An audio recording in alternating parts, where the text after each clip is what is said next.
This is Hockey Prospect Radio on Sirius XM NHL Network Radio, partnered with ECAC Hockey, the leaders in hockey on and off the ice. Learn more at ecachockey.com. Happy to be joined by Joe Howe, head coach for the Yale men's team. Joe, thanks for coming on the show. Appreciate it. My pleasure, Shane. Glad to be here. Well, actually, I would like your perspective because there's not as many former goalies that are head coaches. They end up being goalie coaches or commentators because you guys see the game from the back out. And so everything's in front of you and you get to dissect everything from your playing days and that perspective. How has that influenced how you coach and how you see the game?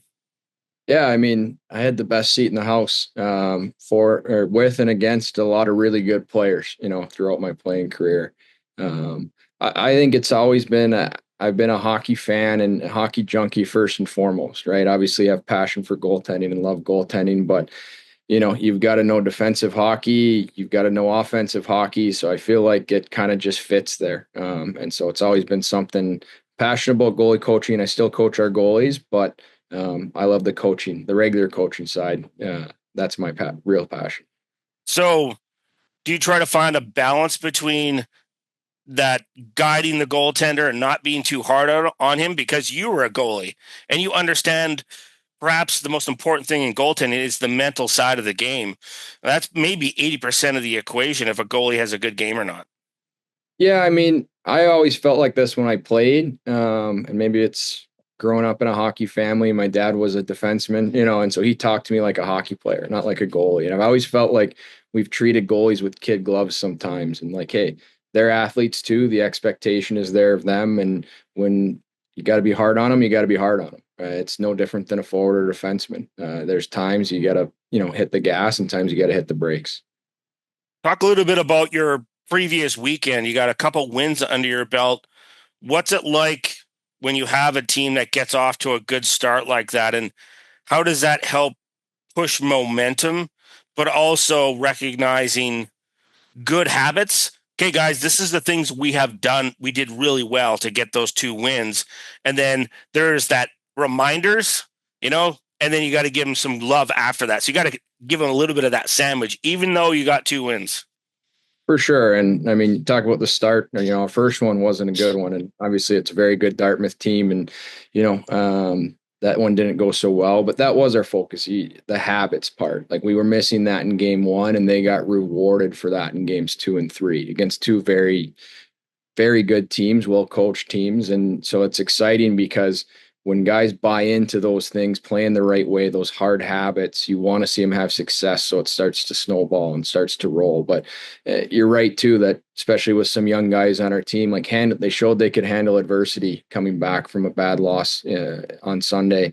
And then, working all week, doing those things the right way, having success with it. Now the question is, how do we handle success, right? Do we forget those things? It's like, hey, that can't be a special effort. That's just got to be our bar. That's the expectation. That's the standard. Whatever word you want to put on it.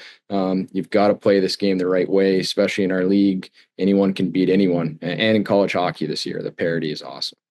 Do you find when you're, particularly with the younger guys, building up those habits for that type of behavior that's consistent, do you find, like, because you were a goaltender as well, that when you say process, it's coming from a place where perhaps the goaltenders have to be more consistent and disciplined with their process than any position.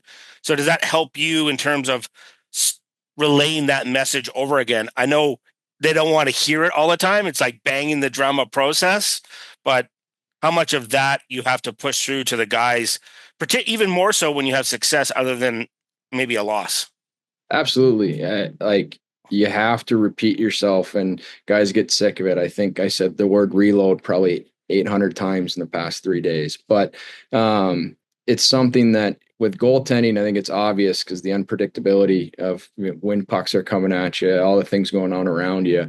And so if you don't have those habits, if you're not doing those little things all the time, the result is a big red light on over your head. Now, when a forward defenseman's out there and they're not doing it, that might get hidden in the game or it might turn out a different way. So it's not as obvious. But showing these young guys using video and positive examples and teaching clips to say, hey, like this game's connected. We didn't protect middle ice here. This is what it resulted in. And now 2 steps down the road and getting that to click with guys. And that's why it's so important when they do it right for them to get rewarded in the game, but also with the result. It helps so much to, make that permanent. Not that they don't believe you, but they're young kids at the same time. Like doing is the best way for them to learn.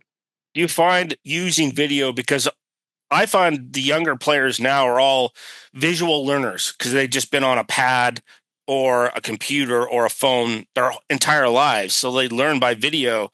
Do you find how you sequence it? Say they didn't take away the middle of the ice here, and then here are 2 or 3 sequences after that that resulted in this situation. Do you find using video to prove your point of that compounding effect?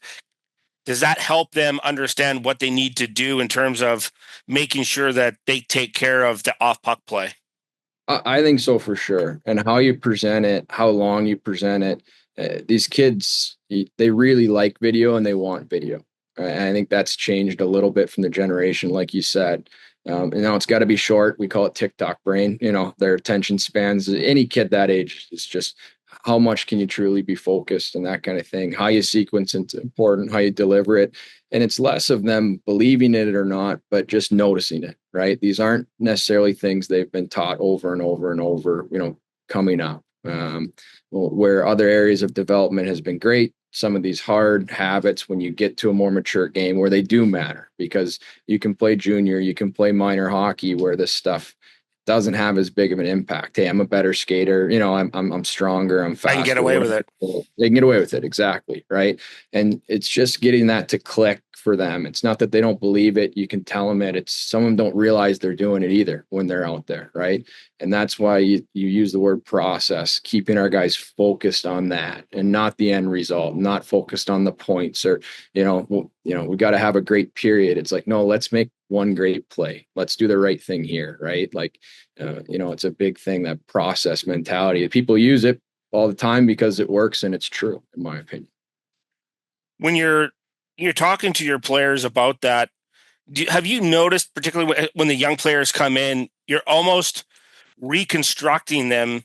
Because I think I have found in minor hockey, I have two younger sons, is that we don't teach enough tactical, and we teach a lot of skills and the technical skills, a lot of dangling around cones that isn't really have practical application in the game, and there isn't that tactical understanding of this is where you need to be and this is why, and this is where your stick has to be and this is why.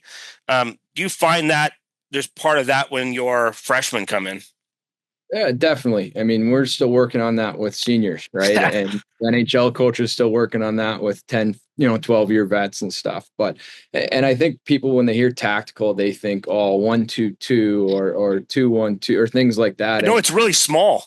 Yeah. it's really small, right? It's recognizing patterns. It's understanding options. It's taking away one thing to be predictable for your teammates. That's something we talk about. Like, hey, a good angle with a good stick. Maybe I'm not going to get the puck from this guy, but I've just made it predictable that puck's moving up into this area. Now my defenseman can read off of it. And getting that stuff to flow together with a new group of guys and young guys is always a challenge. And we'll continue to work on it, but it's definitely something that I think our guys really like because they realize how much easier it makes the game. They get engaged in it more, but it's just not something that whether it's just my flavor of it or our flavor of it. It's just everyone's got a little bit different way of talking about it or looking at it. Or you could talk about it as it's a trade-off.